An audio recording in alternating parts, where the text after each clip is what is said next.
Vou corrigir aqui, né? Ele não foi absolvido, né, Jean? Não, claro que não. Ele continua réu em 6 ações.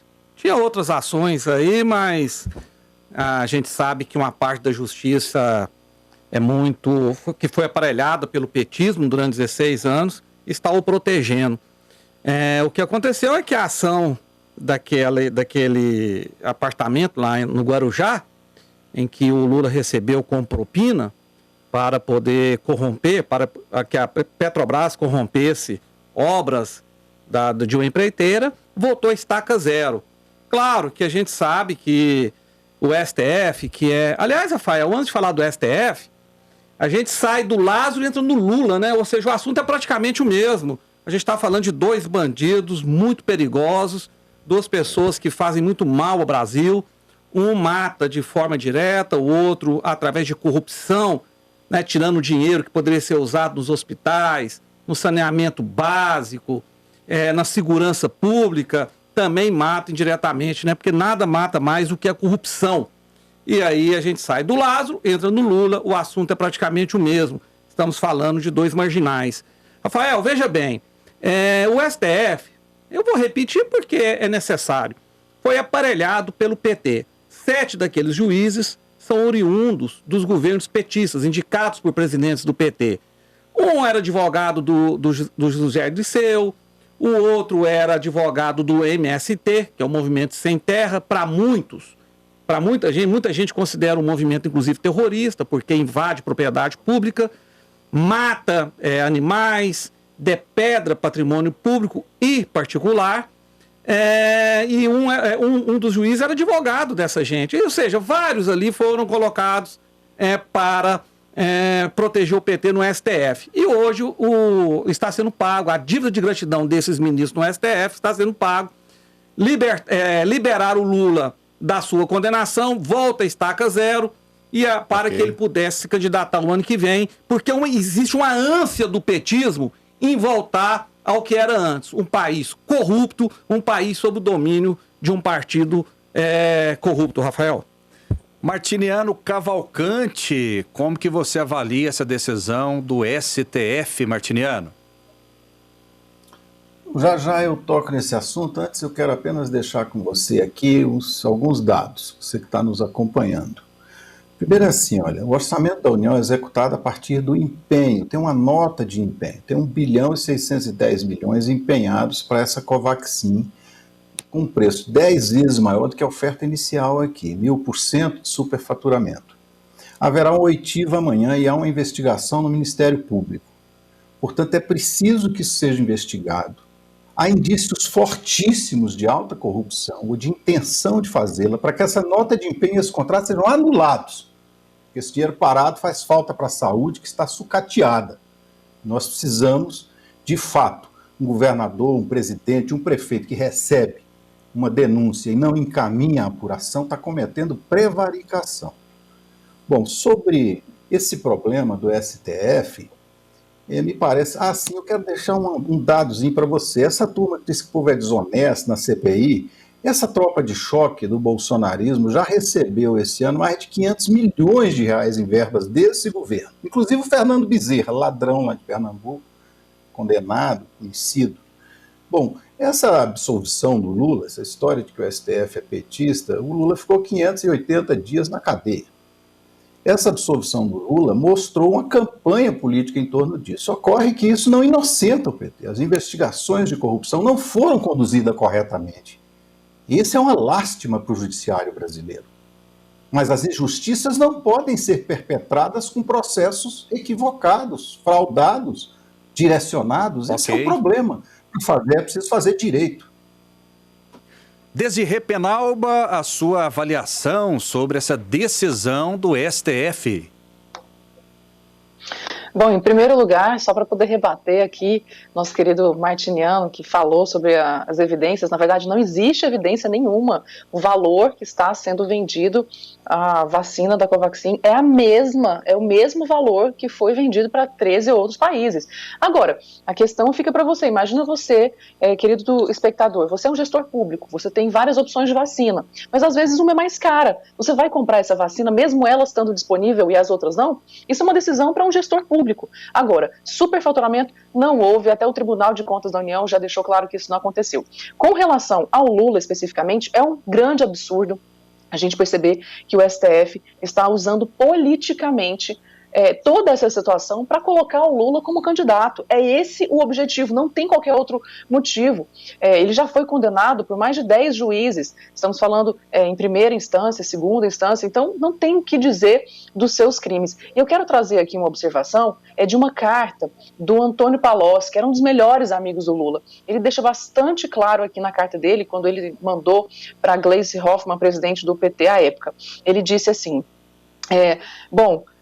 um dia, Dilma e Gabriele dirão a perplexidade que tomou conta de nós após a fatídica reunião na Biblioteca do Alvorada, onde Lula encomendou as sondas e as propinas, no mesmo tom, sem cerimônias, na cena mais chocante que já presenciei do desmonte moral da mais expressiva liderança popular que o país construiu em toda a sua história. Ou seja, o próprio amigo do Lula fala que é tudo verdade nessa carta, ele admite toda a corrupção que foi realizada. Então, até todas as provas, tudo leva a crer que, de fato, o Lula, ele estragou muito o país moralmente e, obviamente, a gente não tem muitas expectativas com relação ao STF e muito menos a sua candidatura. Mas, infelizmente, esse jogo político está sendo usado para tentar derrubar o Bolsonaro. Vou passar a bola para o Jean Lopes, mas um detalhe, Jean, talvez a gente demorou aí 500 anos, né, para chegar nos políticos que cometessem infração e o STF, em algumas canetadas, estragando todo um trabalho, né? Essa é minha opinião. Independente se o criminoso é de direita, de centro, de esquerda, de diagonal, seja lá o que for, é muito triste, né? Eu, como jornalista, noticiei Mensalão, Petrolão, agora estou noticiando absolvição, né? De coisas que estavam escancaradas todos os dias nos telejornais. É dinheiro na cueca, dinheiro em mala, dinheiro em todos os lugares. E agora o STF, que deveria ser o guardião aí, né, das leis do país, em algumas canetadas, estragando tudo. A gente fica decepcionado, Jean. Mas eu quero corrigir mais uma vez, Rafael. Não é absolvição, é anulação. O processo foi anulado, volta a estaca zero. O Lula continua réu, continua com ação contra ele por corrupção. Aliás, são meia dúzia de ações. Rafael, veja bem, em 521 anos desse Brasil, desse país, nós tivemos uma única oportunidade de prender senadores, governadores, presidentes, empreiteiros da alta cúpula, doleiros, ou seja, a grande elite econômica do Brasil sendo presa por corrupção. Durante décadas e décadas e décadas, a esquerda brasileira sempre dizia que a corrupção não era repreendida no Brasil, não era, que jamais iria ver, a esquerda falava, né, que jamais iriam ver, ela iria ver um empresário, né, um grande empresário, um empreiteiro preso. E aí, numa operação inédita da Lava Jato, o Brasil começa a ser passado a limpo. Foram presos mais de centena de corruptos, políticos, empresários, cidadão comum e tudo mais. Só que o líder dessa esquerda, o grande herói deles, era o chefe de tudo. E aí a esquerda esqueceu de tudo que ela diz ter lutado durante tanto tempo e agora combate a justiça.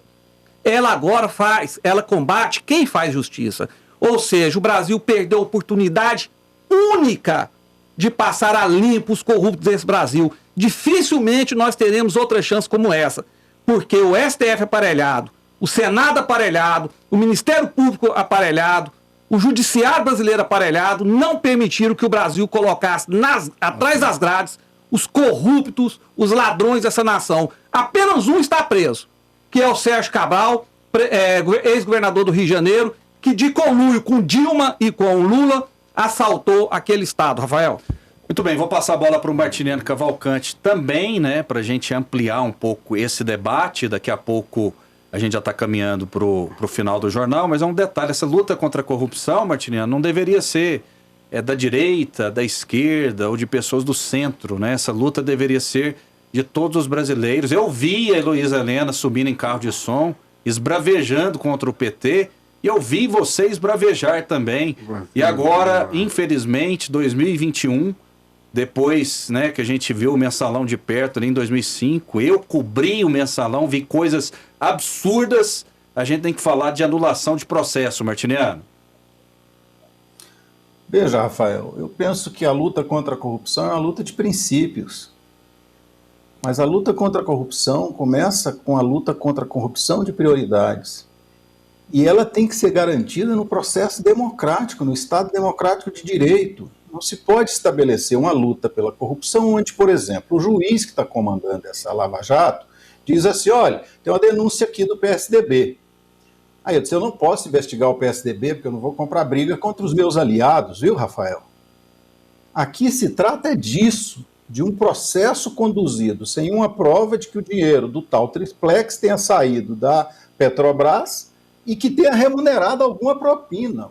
O juiz diz, não há prova disso.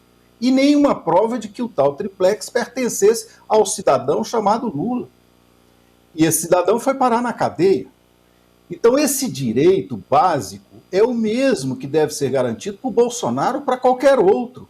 Porque no vai da valsa, numa ação motivada pela Globo, pela grande imprensa, você pode estabelecer uma caça às bruxas seletivamente, como aconteceu. E continuam tentando utilizar isso de modo personificado.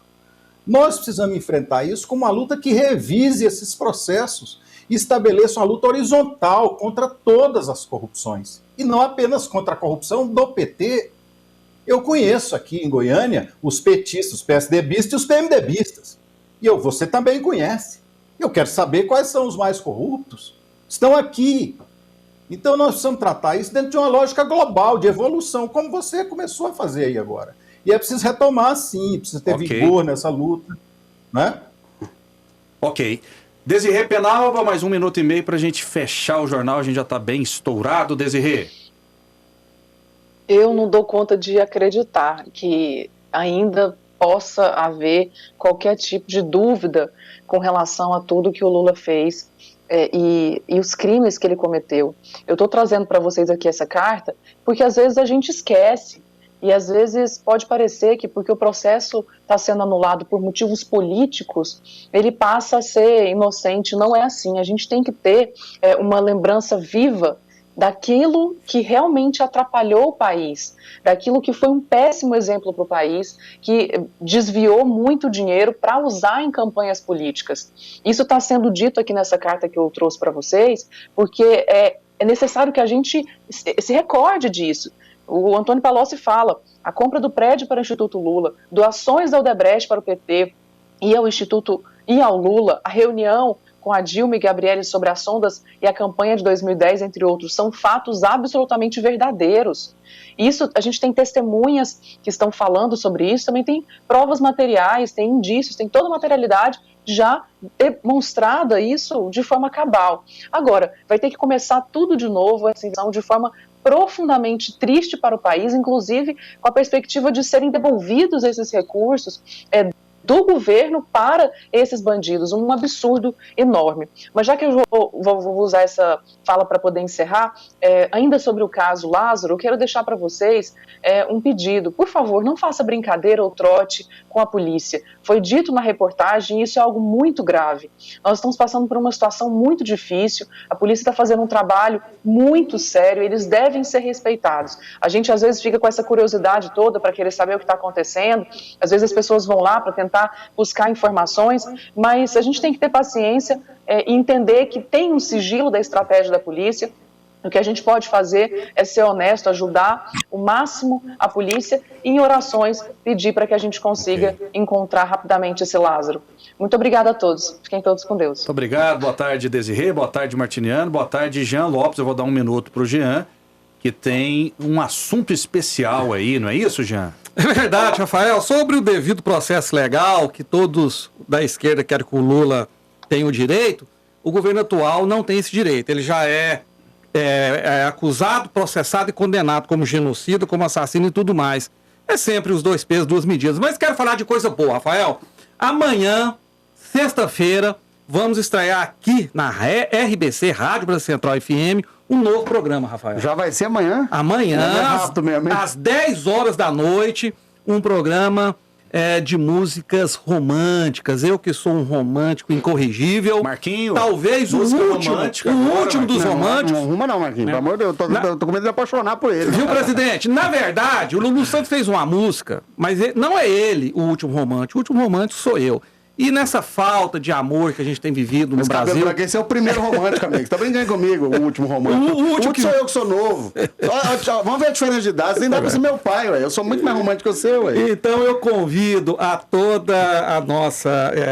todos os nossos ouvintes, nossos telespectadores, a ouvirem a Rádio Brasil Central amanhã às 22 horas. Aquele que gosta de um vinhozinho separa, que gosta de uma cerveja, o que não gosta de bebida alcoólica, faça alguma coisa para comer, para beber, porque a programação, Rafael, tá linda, maravilhosa, né? A gente vai ter a apresentação do nosso locutor, o Roberto Cândido, excepcional, produção do Vanderlei Santana, ou seja, é a Rádio Brasil Central FM voltando ao romantismo. E a AM, Jean, é importante também informar, bonita a música, eu gosto dessa música, importante informar que a AM também vai ser, nós estamos recuperando ela, prepara que logo tem uma surpresa aí, desde as 5 da manhã, vamos ter uma programação, a gente ainda estamos definindo um nome.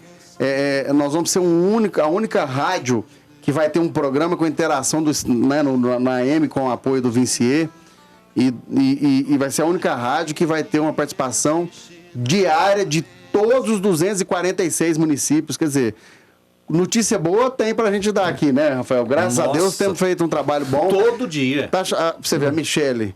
Ninguém imaginava que não tinha jeito da Michele ficar mais bonita. Tinha, ficou do lado de fora lá. Olha que tanto que ela ficou mais bonita ainda. A iluminação da Michele, perfeita. E por falar em mulher bonita, eu convido todas as mulheres a ouvir a nossa programação amanhã.